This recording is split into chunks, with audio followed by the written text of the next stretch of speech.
The first tap of a conductor's wand. The first rivet in a mile-high tower. The master link at the genesis of the never-ending chain.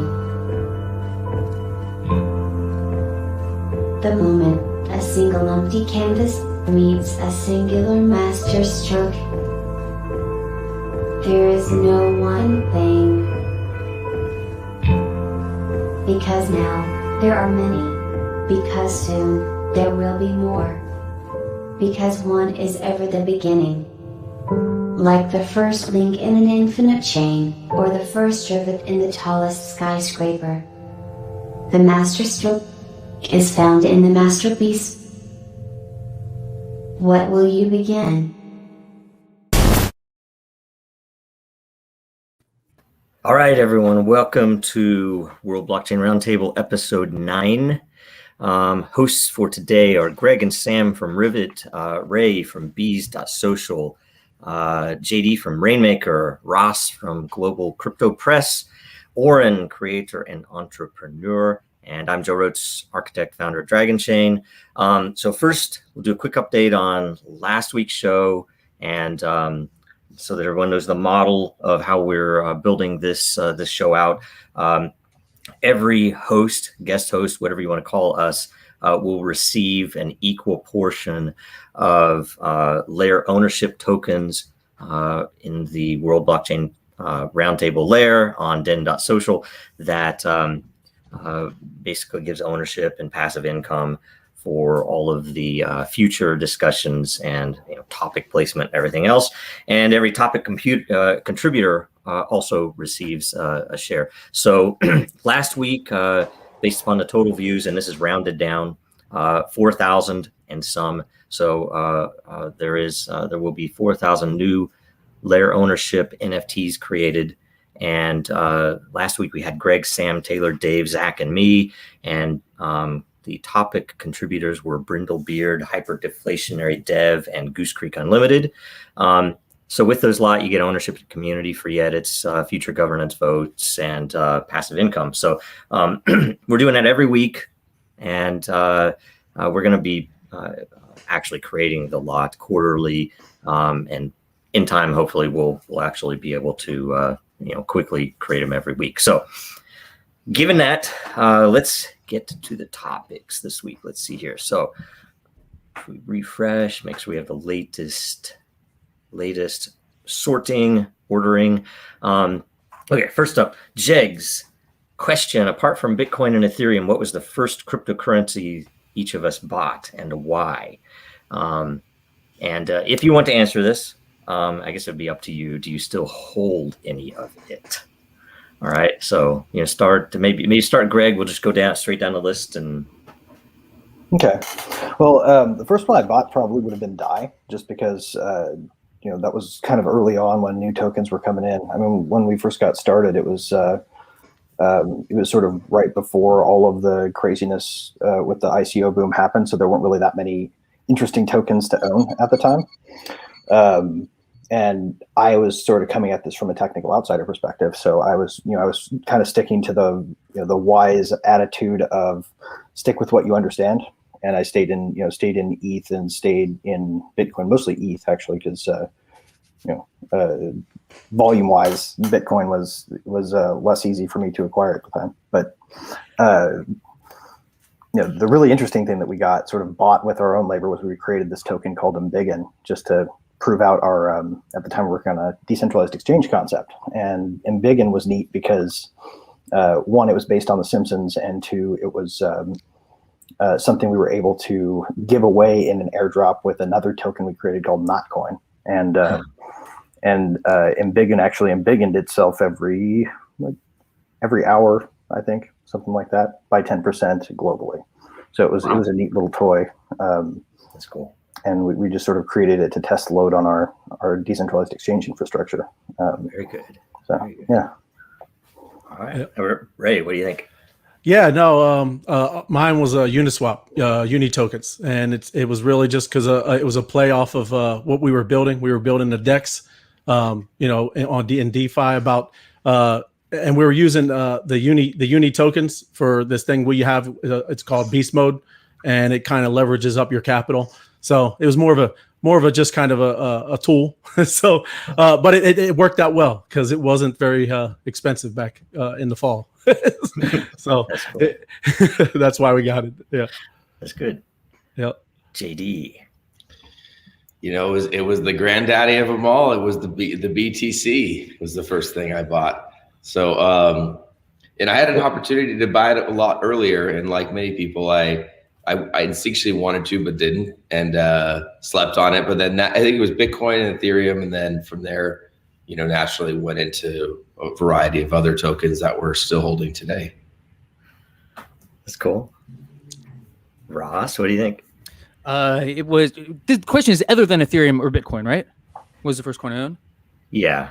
Okay. Yeah. Litecoin. Gosh, it was like 6 years ago or so. I was a Coinbase noob, and that was the only other coin you could buy other than Ethereum and Bitcoin. So that's the only reason I bought it. And I sold it when the founder sold all of his. I think that is a huge red flag, and how anyone held it past that point is beyond me. And you look at the charts, that was about the time to sell. Yes. Oh, and it's early for me. I just realized the question. So after that, it would have to be Dragons. Dragons was the next one after Bitcoin and Ethereum. There you go. Right on. Another West Coaster, yeah? Another West Coaster. The best coast, baby. Only up at this time for Joe, man, I swear. Hey, Sam. I've never bought a Bitcoin or a Litecoin or any cryptocurrency. I have mined or been paid in crypto for the past 10 years. Nice. And hopefully I'm going to keep it that way. There you go. So Smart. I started out mining Bitcoin, got into mining Litecoin, mined Ethereum, mined a bunch of shitcoin, set up random miners, and set up random rotating mining based on optimized mining algorithms that whatever's most profitable right now, flip them as quickly as I mined them. Yeah. You know, the things I always you do. wanted to do that. And I always wanted to do that. Never did. And the second part of your question was, I don't own any crypto right now. I have kind of gone all in on Rivet and the struggles of startup company life. Nice. Very good. Orrin. Thank you. And for us, after our first cryptocurrency that we ever bought was Ethereum. We recently started purchasing Bitcoin. We got into crypto during the 2017 ICO phase. A lot of the coins that we bought during that time no longer exist, but one that stood out and still exists today was Dragon. And what attracted us to Dragon at the time was that they had a slumber score, which would incentivize holding. They were incubated by Disney.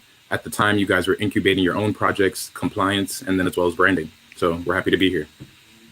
Yes. Best logo anyway, right?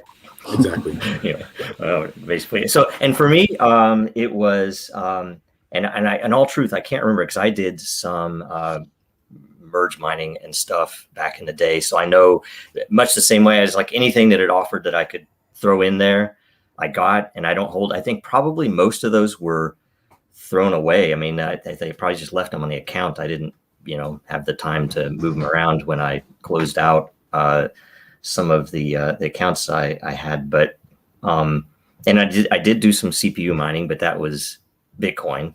So I think the first coin that I bought was Namecoin, and I held that for quite a while because I liked the concept, and it was mentioned by Satoshi. And back in the day, it was I actually held a few different addresses and an identity on there for a while, but I didn't like the model in the end because if you didn't keep your client up, it would just go away, and people would see who held an identity or a domain name and would just go and grab it if you didn't keep it running. So I ended up removing them all right before that Eastern European exchange got hacked.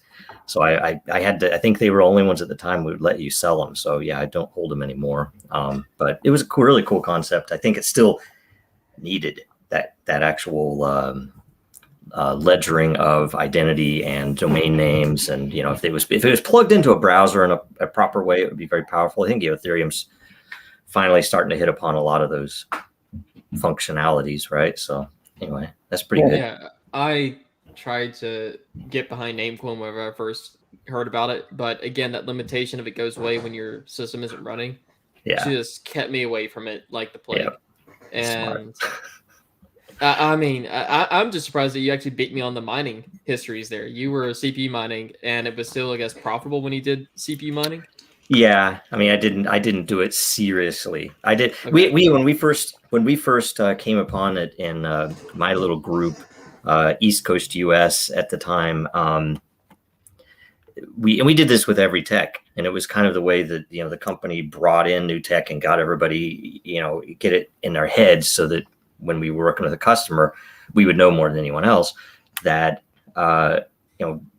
basically came back and said, okay, this is obviously something worth doing. This is late 2010, and we don't know what it's going to be used for. We don't know whether this will last or not. But everybody here who's a senior member of the team has to either mine or buy Bitcoin and get it in their local wallet within a week and a half or something.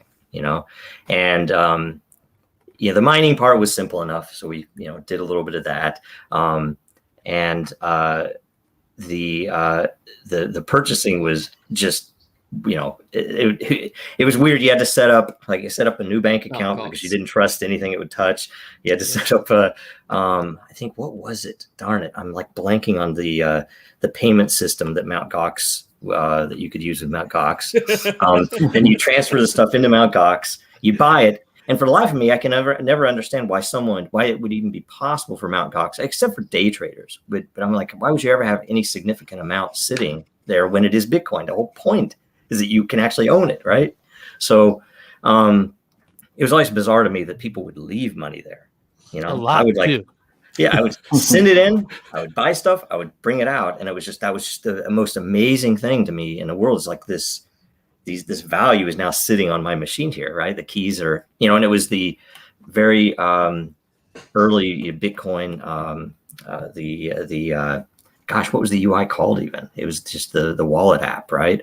And that was neat. At the time, even it didn't even generate new addresses when you would send stuff. It would send it back to the same address and all of those things. It was just like, man, it was a different world then. A simpler time, one could say, right? Yeah. It was exciting. So I think though in late 2010, those whenever they got basic GPU mining running though, was back in 2010.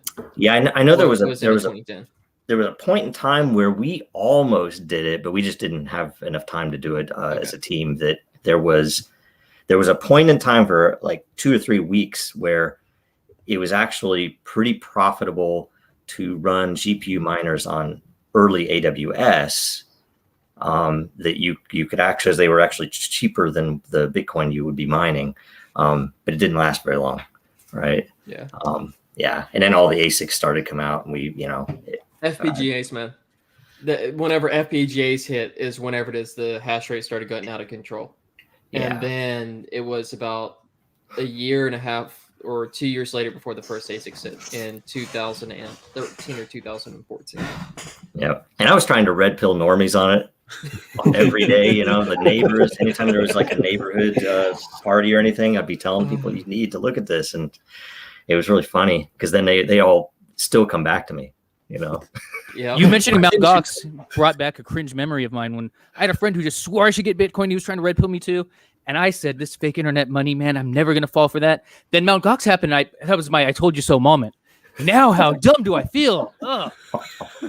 Man, I still have emails from, and I don't know if Karpeles, I don't know how you pronounce his name, right? Mark. I still have emails because I would, a couple of times when I sent money in, one of the codes got flipped or something and didn't show up on the account. And so I would email support. In the middle of the night, I would get back this response. And I didn't know that this was, who it was. It was just the support guy. But he turned it around. So I was always happy with his service. But I would never leave stuff there. So that's the difference, maybe, right? Yeah. Most hated man in crypto, man. That's the headline of the article we did about him. Funny. So you guys go to the next topic? Is that good? Yeah. The next one I think was good. All right, from Angel Breaker, technocracy powered by blockchain. maybe for colonized Mars, etc. Any place you get a new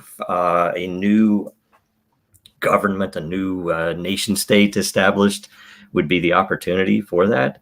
Who has thoughts on this? I mean, considering that last time that we were on the chat, I was kind of all on for the cryptocurrency powered governments and the crypto anarchy kind of thing, and it would be great if that would happen. I would absolutely love it. I don't know how a government backed by cryptocurrency would actually be able to have a system in place to enforce rules and decisions outside of monetarily, but it would be really cool. I think there's a risk with particularly unless we're talking about some kind of lowercase t conception of technocracy, right? I don't know who here is familiar with that too much, but the notion of technocracy with a capital T is kind of using the technology to centrally manage the populace in a way that that wouldn't be all that friendly to a multi-chain future universe. It would need to be coordinated, corralled, and most distressingly limited. And I don't think that that necessarily the notion of a technocratic approach to managing things is bad until you put that with a capital T and say that only one group can be in charge of it, and that group should be this technical guardian class, because we've seen, especially over the last year, what can happen when that gets politicized. And I think that's really dangerous to people's liberty. Hopefully Mars will go more of the, hopefully Mars is a multi-chain future as well as Earth. So that's what I would say about it. I like it. Who else has some? It just brings more Skynet to me. It gets a little freaky, It doesn't. I don't know whoever power corrupts. It just. I don't know. I'm just saying. I don't really have an opinion. It always brings that to mind. That the Skynet type of stuff. Yeah. I know they're launching. Whatever. But so that's just. Neither here Which nor is there. why it's like crypto anarchy, where it is like no one's really controlling it. It's just a bunch of people using cryptocurrency to decide X, Y, and Z, and everybody's kind of out on their own doing whatever they need to do to survive. The problem with that right now, all the platforms that use that, it's the more coins you have, the more powerful your vote is. So that couldn't happen, Yeah. I think there's plenty of different applications of the lower T or the capital T, as Greg put it, happening already that we can kind of see unfolding with different governments. I won't name names. That some that are more authoritarian in their political philosophy, and some that are more, come from that liberalism school of thought, which underpins America and that idea that people should self-govern. And I do think that in just what we saw when we were looking at this with Joe and with open source money, and just as I was looking more at this piece of it, the philosophical side, the ideological side of it, that's something that is very much kind of the battle that's happening, I think, in this next wave, is which political philosophy will be, hard coded into the technology that, the future money systems that run the world. And so I do think in that sense, the Mars colonization thing to me, and I understand the whole Stephen Hawking, we need to do a star seed because, eventually we're going to need to get out of here. But I don't want to go to Mars. Like, take me to some Earth-like planet in another solar system. Like, I don't want to go to the place that looks uninhabitable and looks like, a barren, bad version of New Mexico or whatever. So, and I understand Elon Musk's thing of like, we have to get to that before we go to Andromeda 356 or whatever. But my thing is, I won't be signing up for the Mars colonization mission personally. If they want to experiment with, the capital T technocracy there, it's interesting. Look, there's some cool sci-fi TV shows that kind of contemplate a lot of different things around, different government systems run, by technology. The hope is that blockchain will empower humanity in ways that we can only just begin to fathom right now. But that also could be used to one end or another. And I think that's kind of where my head goes right away. Like what is the direction intentionally that it's being taken? As Sam said, and Greg, it's like, is it being used to empower us to self-govern, or is it being used to empower some central power to control, humanity to some greater degree? And I think that's the question that still hasn't really been answered. It won't be answered, probably for at least the next, 7 to 10 years minimum. I don't think we'll really see how that's shaking out. Right. Well, I mean, capital T has ties to, both eugenics and, sort of the neo-Malthusian depopulation agenda. And that's something that we have to be really, really careful about, because in a situation where you can control what people buy and see it at the level of detail you could with a centralized blockchain, really, really dangerous. Like that is why central bank digital currencies are a moral hazard like nothing else we've seen before. They're either a moral hazard or they can be the Trojan horse. It just depends on how we leverage them, right? That's the game. I mean, look, there's no rules right now. Like it's still a wide open frontier. And even though I agree with you, they have the potential to be a moral hazard, they have the potential to be that gateway that brings governments in to legitimize the digital asset ecosystem in a multi-chain sense, where now it's like we can open the floodgates. I mean, that was a lot of the people like Gabriel Abed, who's a good friend of mine, who was kind of one of the early guys in that movement. Like he's a hardcore Bitcoin, again, he comes from, I think I would say, a similar mindset to a lot of us. His whole vision was CBDCs can be that Trojan horse. Now it can go the other way. It's just a question of what do we as the entrepreneurs, what are we able to kind of execute around, that? Because it will happen. I mean, CBDCs are already rolling out. So to think they're not going to happen is not realistic. They are happening. Now the question is, what can we do to leverage that where, we can roll out this explosion, this Cambrian explosion that's already kind of occurring of, various chains and assets and ecosystems that can leverage that in different ways. And I think governments will be okay with that as long as their currency can be the government currency, and I think in a transnational future, it won't really matter as much as they think it will. But I hear you. I think there's still a danger with it, Yep. Yeah. It has to be something that you keep the alphabet soup agencies out of, a hand in the chef's broth, right? Like That's you can't have them designing it. And that, I don't know. What can a central bank cryptocurrency do that they can't currently do with, a dollar that's kept digital? Unless it's converted to cash, I feel like they can follow it anywhere that it goes now, or seize it as well.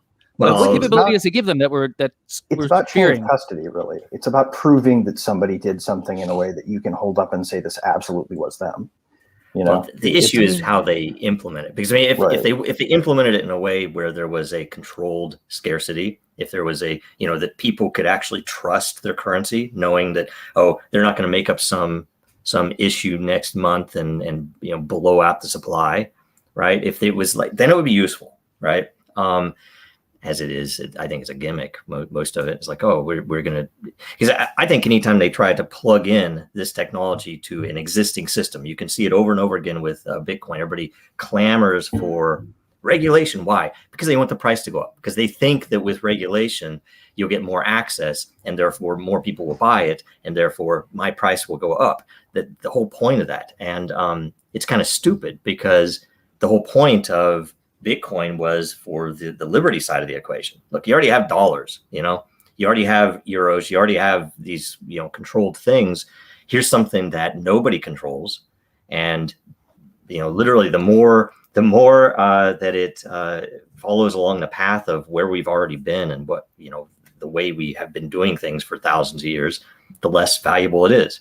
It went all the way from cash use purpose to it's a store value now. It's kind of like gold. That's not regulation's fault though. That's transaction time fault. Well, but the people driving that change wanted it to fit into a certain narrative. They didn't want it to be scary for government. They wanted to keep it clean. I remember when we were trying to red pill people early, I had people from FBI telling me it's like, but it needs to be regulated. And it's like, you can regulate points of it, but that's not really the purpose of it. Is Lightning being held back for that reason then?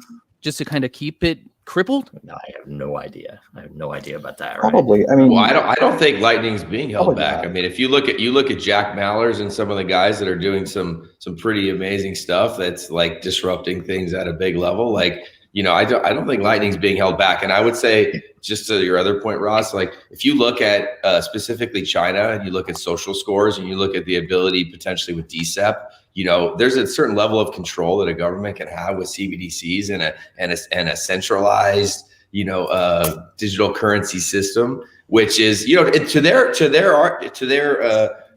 defense, they believe it's what's best for their citizens and how government should run a country. Oh, it probably does a great job of keeping them in line. I mean, I'm sure it works. Oh yeah, I mean, imagine if you're a good citizen and I'm a bad one, because I'm sure I'd be worse than you, Ross. That my pack of gum is $5 and yours is $2, or I can't buy certain things at certain stores. I mean, that's the extent to which it can. A blockchain powered digital currency system has a lot more functionality than the legacy systems, which have a lot of limitations. And it's the certainty of action, right? It's the certainty of action. It's the proof, right? If your driver's license, when you pick it up, has one of these QR code or 3D barcodes on it, right? And that is your public-private key pair, and you don't have the private key, they house it on a consortium-run system that that operates nodes at all of the Federal Reserve banks, central banks across the country, like in their network. And that's that. Maybe some of the bigger commercial banks get a hand in it. A couple of the shadow bankers, you give the World Bank one of those, right? Like they can then see everything that you do, and they can see it with a certainty that connects you up to their systems in a way that doesn't require them to have probable cause, because they have absolute knowledge. That's why they're wanting to get rid of cash. Yeah, and also, right? That's the main. It's like, oh, we need to get rid of hundreds. Oh, we need to get rid of 50. So Yep. And they don't have to just control you. That's where the decentralized digital identity piece comes in. Like theoretically, like the other side of the coin, not the Chinese version, but the US version or the entrepreneur-driven version, can say, hey, you can have a transparent view of the transactions that are occurring, but they're going to be anonymized identities. Now, if you really needed to break through that wall, with the right level of due process like we have in our system, perhaps there's a way. And I think that's potentially the only way that we avert what you're talking about, Craig, is if there's some ability to say there's transparency, but there's anonymity, but it can, and again, who gets the key to that? That's the tricky deal, But that's the argument used for backdoors into strong cryptography, and that's the argument that's used for exigencies in car searches in court cases that have slowly eroded those rights. If we stick an exception that's easily accessible through process in there, it's just going to naturally erode. It might take 50, 60, 70 years, but watch what happens. It will do the same thing that's happened over the last 60 to 70 years, which is a massive erosion of protections for individuals from government intrusion. It's going to happen. JD, I want to say on the point of the anonymity, come on, mouth, do the words. Cash is the ultimate king there. There is zero tracking of if I have given you $20 last week, which I did not do, but no one can know or prove that besides me and you. If I did that, it's impossible to know. It's a piece of paper. And there are cryptocurrencies that are trying to figure out a zero knowledge proof system and get that to work at a scale that is useful, which will help solve the anonymity issue. Because at the end of the day, the worst thing for people as a whole is a centralized viewpoint into their lives, how they spend money, where they're spending that money, and giving people a way to control who and where they can send their money. Because money is power. Money is how it is that we live our lives and are able to acquire things that we need or want to support to further our futures. Yeah, well, and blocking services. I mean, if you start having, smart cities coming on, and you start all these industries start coming on with the blockchain, they got your medical records, and then, hey, I'm going to go order a pizza, and they're like, wait, you got a high blood pressure. They start blocking things. That's what I was talking about, where it could get seriously out of hand very quickly, and that's usually the way things go. So, a couple months ago, we got our hands on some leaked FBI documents that really outlined the internal process of them tracking down people using cryptocurrency for illegal usage. And they openly admitted their frustration with Monero.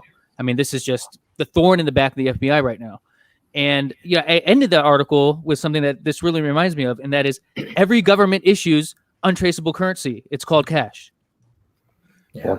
Mm-hmm. FBI's first report on crypto, that was our comment on it, that if you replaced cash with it, it would be the same report. It's just like a scare tactic to go after You stuff. can even now buy prepaid debit cards with that cash, so you can actually use the credit card system anonymously. Yeah. And let's not even start on rehypothecated debt that the Fed's buying and selling on the overnight desk. Like that shit is untraceable. It's called shadow banking because you can't watch it happen. But at least with crypto, unlike with cash, you have a guaranteed way of proving that it is real. You have a guaranteed way of proving that it is not a fake $20 bill or a fake or $100 bill or whatever else that they're trying to send you. Now, can I bring in something on, so if we're talking about, technocracy and how a government could use, and you might have the case, the CCP, the Chinese Communist Party, and, social credit system and whatever else they're going to plug into it with their money, which is all scary and, knowing, big brother stuff.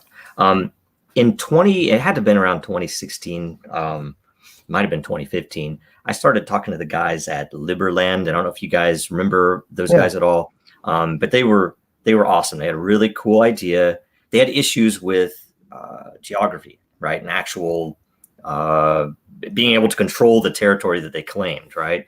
But when I was talking to them, the reason I started talking to them is because I wanted to at least get them idea of the model. And there are some existing models, non-blockchain, traditional, for saying representation. That let's say we wanted to do a pure democracy because it is now possible in a larger state than a city state in ancient times, where theoretically we could all vote on stuff now if it made sense, instead of having a republic with reps there.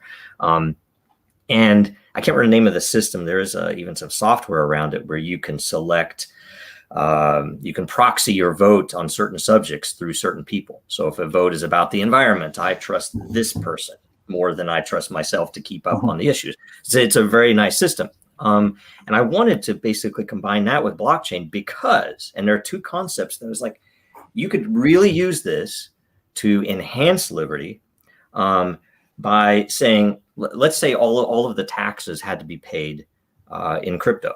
So, however you're doing anything you're doing in business, you could still use other currency, you can still use other cash, but when you're paying taxes, you're going to pay in whatever form of crypto. And the reasoning is because your representation would be affected by this. That is, anybody could propose, hey, I want to build something, a bridge, right? Or I want to go to war with those bastards over there, right?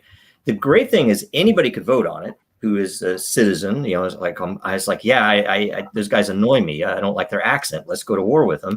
But the issue would be your tax dollars would be required to fund anything voted on. So you would have the two-sided vote. So like, let's say I'm a student, I don't make any money. I'm basically a drain on society right now, but that's an understood thing. You're going, you will be paying taxes later.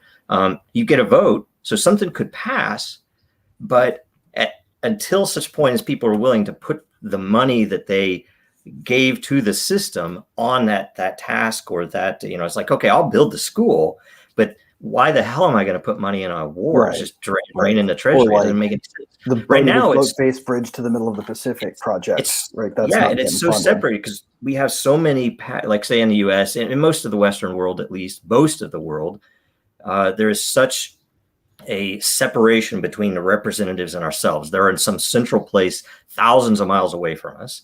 Right. If you're on the West Coast, you never talk to them. When we were on the East Coast, we'd see them all the time. Right. I don't know what's better, but either way, you never get the influence there of the actual represented people. On top of the fact, the separation, because not only is the purse strings not controlled by the same people that you represent, the purse strings in most cases in a central bank are totally devoid of any connection because it's all fake money. It's like, oh, let's just print some more so we can go to war, right? So you end up with more waste. You end up with wars that aren't needed. You end up with just generally bad things that the people in that country don't themselves want, right? It's an odd thing, and you can use it that way. And there are a bunch of other things you could tie it to make, to fix the tax system, to fix some of the, at least in the very least, I think the way you fix things is by making them transparent, which right now, you don't have a good press. So you don't see this, all of the things that are really happening in the world that you should. And with this, at least you'd have some level of transparency, even the places where you wouldn't know. It's like, okay, there's a black project, let's say in a country like the US, where you have to have black projects, just national security, at least the case can be made. I know a lot of people who totally disagree with that, but I can understand the reasoning. If you have enemies that don't have to play by the same rules, then you might have to have black projects. And at least we would know, okay, that money's going to a black project. I have to have some level of trust there that they're going to do something, whatever, but you could still at least do that. You could still functionally do all of those edge cases, but I don't know. I've always tried to think like a universal tax control system, right? Like the idea that people ought to be able to allocate their funds to specific things that they want to support and defund things that they don't want to support. Yep. Right? I think that's a brilliant idea. Beautiful, wouldn't it? Right? I mean, it's like there's so much waste out there, but 99% of people, when Rand Paul goes through the list every year of the BS that we fund, 99% of people would agree. You have unity in the country. It's like, yeah, we shouldn't be funding that. Of all things, $25 million should probably not have been spent on that. Give you the chance to defund torture, right. I'll pull my funds immediately, and it will make me feel a lot less bad about the tax dollars I have to spend. Yeah. And so, anyway, I gotta say, Joe, I'm happy to hear that you're also calling out that that the ability to still fund wars not fund wars that aren't needed, but still implicitly be able to fund wars that are needed, because it is very strange to me that I kind of understand, because modern day people seem to be really disconnected from history and wars and human history and human tendencies to want more power and more control, especially whenever we have ideals that conflict with each other between two different people and we're still interacting with each other. That just fuels the tensions between different groups of people. And I've had a lot of discussions with people who are on the cryptocurrency side that want to that talk about these things as if we don't need a way or reason to fund any type of military efforts, wars, or anything like that. And their discussions are typically devoid. So I just want to say, Joe, really happy that you actually worded it as well as you did there. Well, thanks. If you look at how Athens lost its treasure, I mean, it basically was the richest place anywhere for a period, and they just decided, and it's some of the dangers of pure democracy you have to be careful of too. That's why we're a republic, in fact. But they basically lost everything with some of these wars that were ridiculous. I mean, you read about it now, and it was it's just demagogues playing their game, and you end up with a war, and it's craziness. So yeah, same thing. Orrin, what do you think? We just wanted to throw in a couple points that for us, a technocracy is kind of the apocalypse that we talk about and that we fear. We believe that relying on certain groups of experts kind of makes the general public dumb, because we say if they've got it, then we don't need to learn it. At the same time, it also brings into question morals and ethics within coding, which should kind of be more standard within the practice of it, which would create more trust between these people. We're currently in an incubator called Kernel, and the first assignment was about freedom. And we believe that technology, just like the reading said, should make users aware of the trade-offs. And so if you are going to have that civilization, people should know that this technology enables us to do this. Because we're doing this, we're not going to do this. And we understand the full scope of what is possible.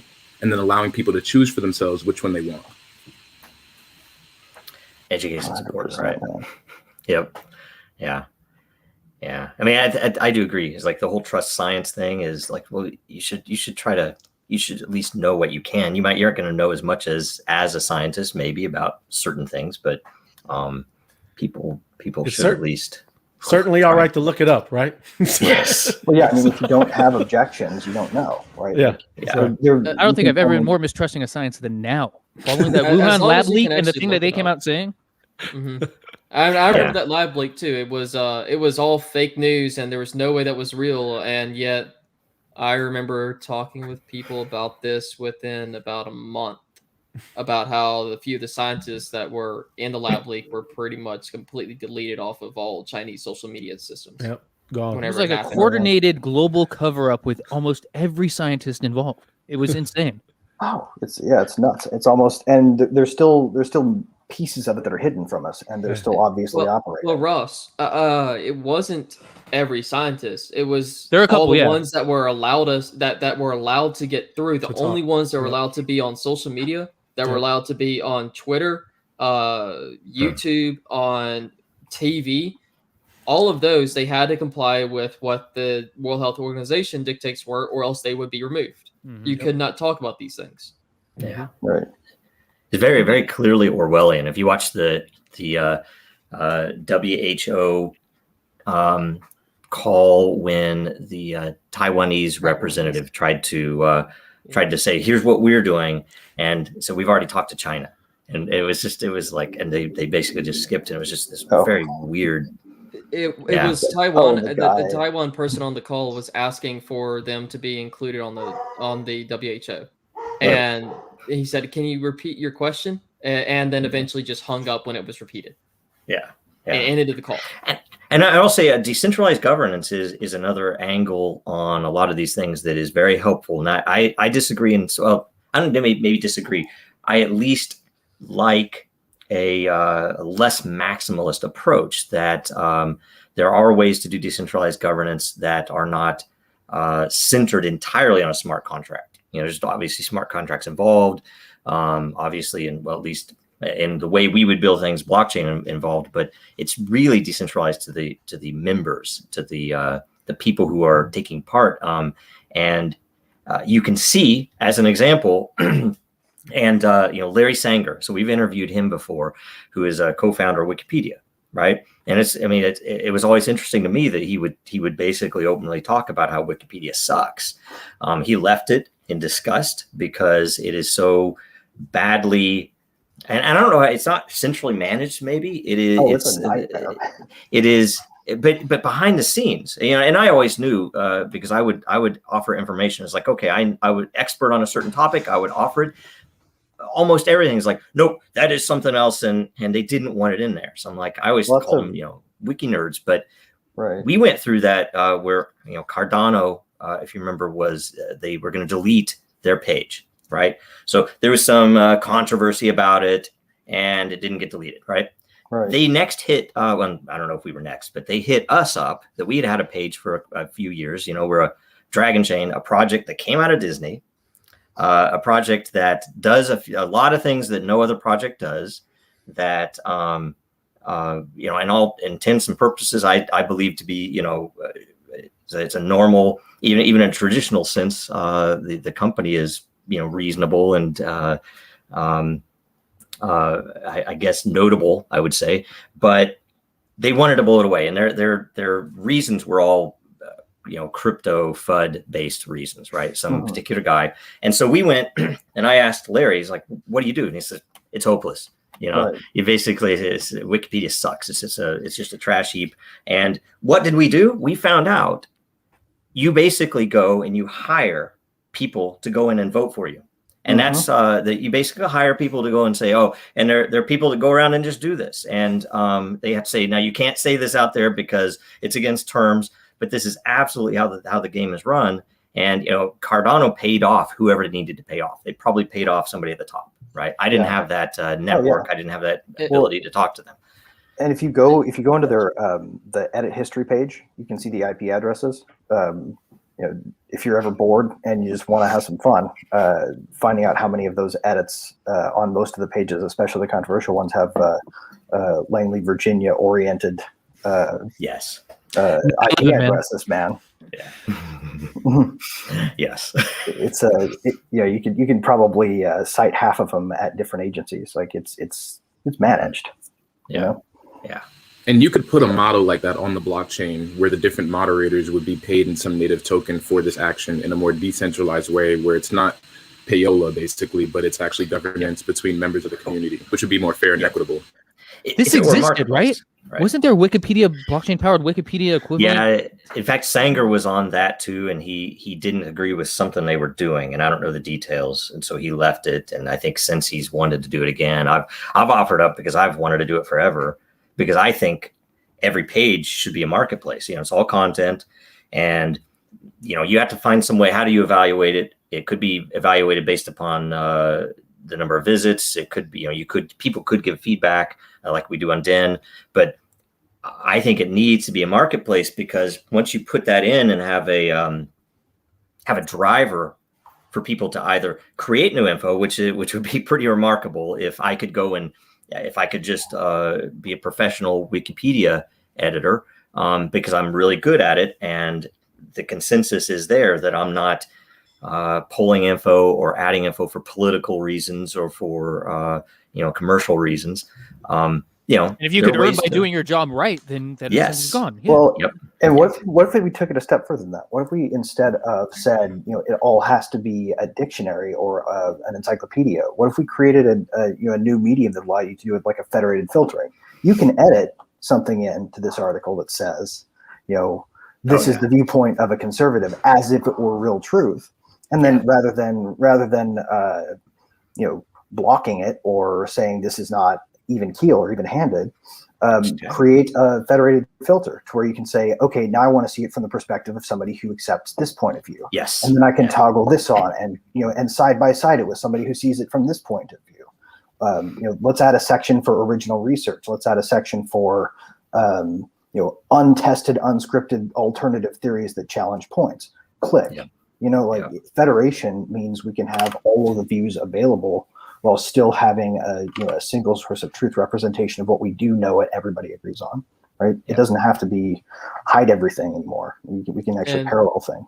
And I've actually had an idea I've been floating around for a while to try and get a essentially news originator kind of system set up that is similarly like Wikipedia and like what you just described there, Greg, and letting essentially mob mentality of almost how the Chans do things, of letting people come in and edit and modify, and then you get multiple different versions based on the same story and news that individual independent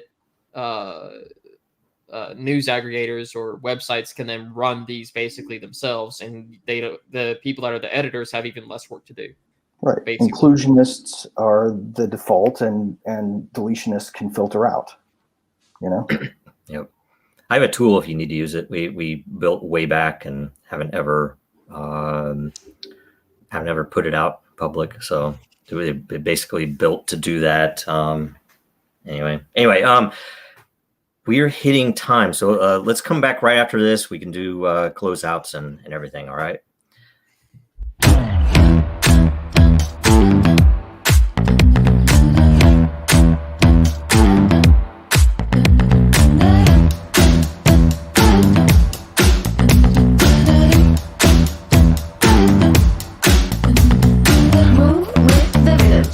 Stop when the clock hits 13. You've been working, but you're flirting with the weekend. You can freak out. Sing 1, 2, 3, 4, 3, 2, 1. Look, we do it. So let's go down the list. Who has something to either plug or what's going on in your world in the next few weeks that you'd want to let everyone know about? Greg, start. I would just say right now, we do have some cool stuff coming. But right now we don't have anything we can officially say yet. So I would just say, if you haven't seen it and you want it to exist, go out and build it, and Rivet can help you do that. So check us out if you just can't wait to put that idea together. So right on. Ray. Yes, sir. Bees.Social, we're going to be launching probably some two new polls pretty soon, and I think within the next 2 weeks. We'll be launching another site about where NFTs can battle head to head, and there'll be a lot of giveaways and things like that. Cool. So yeah, that's cool. All right, JD. So we've got a big charity initiative we launched last week to actually kind of power the launch of the Raiinmaker app in our public launch. It's called #Global Field Day. So we did a launch event at the Denver Broncos Stadium a little over a week ago. It was pretty fun. We had an actual field day for a bunch of disadvantaged kids from the local Boys and Girls Club. They all had their names on the lockers in the locker room and ran out of the tunnel, and the fireworks and the whole thing. It was beautiful. And then we actually had a helicopter dropping footballs to break Rob Gronkowski's world record. So we broke his world record. Devin Funchess caught one from 758 feet. We broke the Guinness World Record. So that story in the video went viral, which was cool. But it was actually leading into on Tuesday, we're launching a 30-day challenge where athletes, celebrities, influencers are going to be posting these challenge videos that support hashtag Global Field Day. And the real reason we're doing Field Day is to support charities that are supporting empowering the youth around the world. So there's 3 main charities that we're featuring. 2 of them are actually being spearheaded by a really successful, amazing social entrepreneur named Jeff Hoffman, who is the founder of Priceline.com and is just he's a legit guy. He's been helping people around the world for a long time.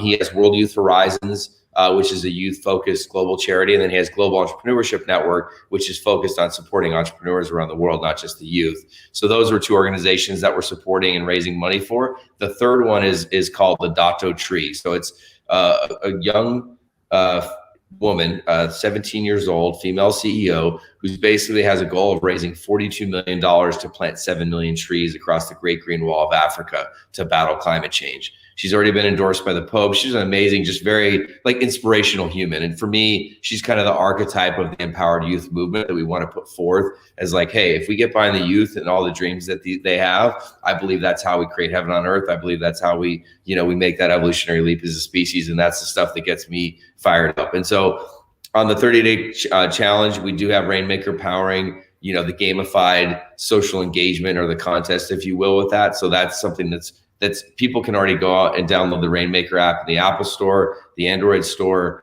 or Google Play Store on Android, and they can already participate. There's one campaign up right now that has up to $10,000 in rewards in it, and we'll be giving away up to $100,000 in rewards, over the next 30 days for people who go and promote, from the Raiinmaker app, these charity campaigns for Field Day. And there's one right now that's about getting people to download the app, but in the next week, we'll start to roll out the ones that are supporting the different athletes and their content and videos. And it'll be, people like Nelly and, some other cool people that are joining the official roster of participants. So awesome. Wow. Cool stuff, man. Right. Applaud. Yeah. That's really awesome.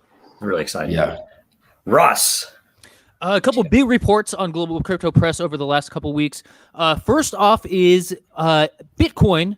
Of the market, as the market dropped, we actually looked at the on-chain data and published irrefutable proof that the biggest wallets, the billionaires, the millionaires, they were accumulating Bitcoin the entire time. The average investor was selling more than ever. The records have been set. There's never been this much Bitcoin being pulled off of exchanges because they are not planning to sell anytime soon than the last 2 weeks as the markets crashed. So definitely check that out if you want some perspective on what's actually happening. Another big one is Ethereum. The big upgrade happens in a couple weeks or less. It's set on a certain block, so we're counting down to that. The big upgrade that should finally fix the transaction costs. And I kind of rip into them because I feel like I've been waiting for this to happen next month for years, and I proved it. I went back and found posts 4 years ago when the fees had raised up to 17 cents. The Ethereum developers saying that it's now an urgent matter to fix these high fees. They let it go up to $90. So while everyone's applauding them, this big release coming out, I'm saying wow, you realize they just jacked it up because they robbed us as they mined our transactions and everyone got rich from that. So that was a big scam, and I covered that as well. All globalcryptopress.com. We're also publishing partners with Google and Apple News. You can find us there as well. That's good stuff too. All right. Sam. I would love to say the things it is that I am working on, the things that are coming up right now, but I can't. And Ross, to what you were saying earlier, I can't comment, but you got a good fight on your hands. Orrin. Hello, everybody. We're Orrin, a collective conscious and cyborg. You can follow us on all social media platforms at Real Orrin on TikTok, Twitter, YouTube. We create educational content. We're going to start releasing an educational crypto show, which kind of explains the basics of smart contracts and blockchain on our YouTube channel. And we're also working on a two-sided marketplace, which we can't share too much about, but we hope to share it with you in the next coming weeks, and we've been incubating it. Thank you. Nice. All right. So thanks everybody for joining. This was actually really, really good content again. So really appreciate it.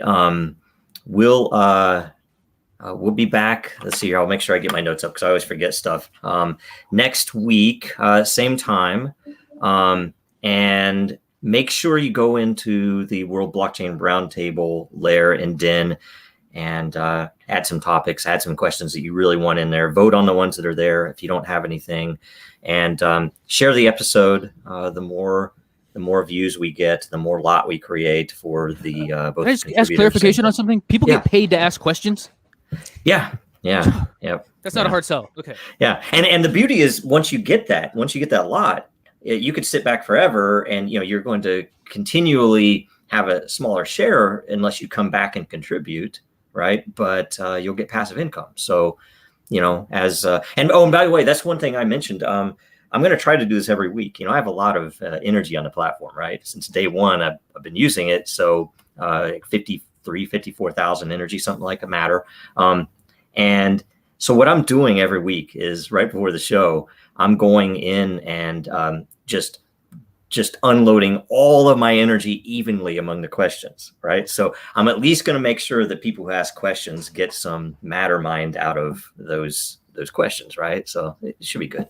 But anyway, go in there and contribute and make sure you like this video and all the normal things. But we'll see you guys next week. Thanks a bunch. Thanks. Later. But why, some say, the moon? Why choose this as our goal?